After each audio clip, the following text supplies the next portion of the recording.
अकोला जिले में पुलिस ने नागरिकों की सुरक्षा के लिए मूर्तिजापुर रेलवे स्टेशन पर एक मॉक ड्रिल का आयोजन किया। इस मॉक ड्रिल में 2 आतंकवादी रेलवे स्टेशन के प्लेटफॉर्म नंबर 1 पर प्रतीक्षा कक्ष में नागरिकों को बंधक बनाए। विशेष रूप से प्रशिक्षित आतंकवाद विरोधी टीमों ने तत्काल कार्रवाई करते हुए एक आतंकवादी को मार गिराया तथा दूसरे को पकड़ लिया जो घायल हो गया था। बंधकों को रिहा कर दिया गया। विस्फोटकों की खोज और उन्हें नष्ट करने की भी कार्रवाई की गई। इस अवसर पर कुछ देर के लिए यात्रियों में डर का माहौल बन गया था। इस ऑपरेशन में स्थानीय अपराध शाखा के प्रभारी अधिकारी पुलिस निरीक्षक शंकर शेलके, आतंकवाद निरोधक शाखा के प्रभारी अधिकारी पुलिस उप निरीक्षक संतोष तिवारी और उनकी टीम, आरसीपी, क्यूआरटी, बम निरोधक दस्ता और स्थानीय पुलिस शामिल थी।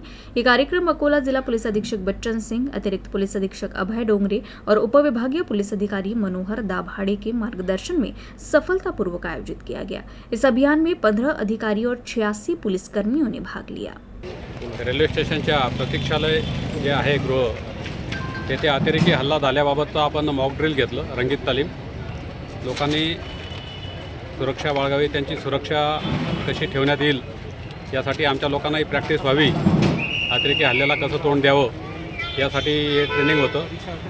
तर याच्यामध्ये अतिरेकी हल्ला झाल्याबाबतची माहिती पोलीस स्टेशनला मिळाली। त्यानुसार पोलीस स्टेशनचे पीआय अजित जाधव यांनी आम्हाला कळवलं मला।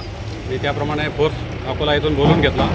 आरसीपी, क्यूआरटी आणि आमचे जवळचे जे 4 पोलीस स्टेशन आहेत तिथले ठाणेदार आणि त्यांचे स्टाफ असं सगळ्यांना आम्ही इथे बोलून घेतलं।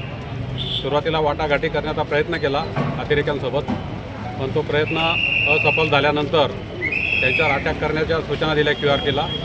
क्यूआरटीचे 5 जवानांनी त्यांना घेरलं आणि त्यांच्यावर अटॅक केला। त्या 2 अतिरेक्यांपैकी एक अतिरेकी ठार झाला। एकाला जिवंत पकडण्यात यश आलं। त्याला पकडून आम्ही सिटी पोलीस स्टेशनच्या ताब्यात देण्यात आलं आणि जो मेला त्याला पोस्टमॉर्टमला पाठवलेला आहे आणि 2 पोलिसांची सुटका केलेली आहे। अशा प्रकारे ही रंगीत तालीम केलेली आहे।